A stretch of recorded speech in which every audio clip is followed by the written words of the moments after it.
Those years when I knew Rajni, those were the years that we were in a way building up what is now in the news almost every day, the Jawaharlal Nehru University. And I'm happy to welcome Dr. Meenakshi Gopinath as well over here, who used to be with us in those days. We hadn't yet got all the faculties and all that well established at that time, and many of us had to spend not only time in the classroom but a lot of time informally with faculty and also in the library. In those days, classes were held Monday through Thursday, but if you're a diligent student, they said that you spent Friday and Saturday in the library. And then I quipped much later, saying that that was because there were only 5 copies of any given textbook at any time, so you had to spend that time. So just with these words, I would, Rajni has been, of course, associated with Harvard University for the last decade or so. He's been an economist, trained in economics. He's been a great social theorist, a social thinker, in a way a practitioner as well, and of course a philosopher, and he's got a world view. So it's in the areas of epistemology. I think today he'll speak on Eurocentrism and beyond, but it would be a treat really for us to hear him, and I would now leave His Excellency to do the honors. Thank you very much, sir. Good evening, ladies and gentlemen.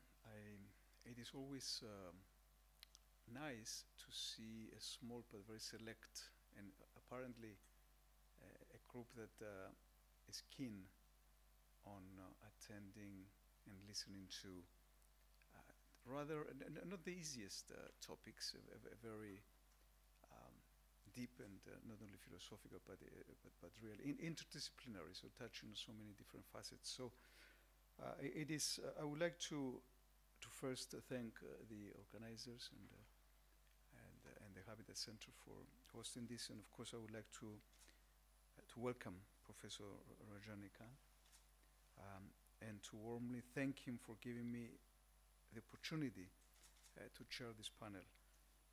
It is a pleasure and a privilege to do so. Though we only met yesterday, and we had a brief introductory chat, as I can just say, it was clear that we share certain ideas and principles, not only as academics, but mainly as active citizens and above all, as human beings. One does not have to be an academic or diplomat or, for that matter, a politician in order to be concerned and care about the very challenges that touch upon our societies and our lives during modern times, whether it concerns the very personal sphere that revolves around values, principles, and ethics, or the social sphere that Shall I start over? All right. I think I left out only our generous ambassador here. Although after everything he has said, I think anything I can say is only a postscript. He seems to have covered everything for me. But anyway, across the past 25 years, in a very lonely solo effort, I put together what I consider an alternative theory of everything, reconstituting our intellectual universe in a critique of the dominant worldview, which I call Eurocentric modernism, or EM for short, the specific genre of modernism that Europe force-fed the world and its own unwilling populations.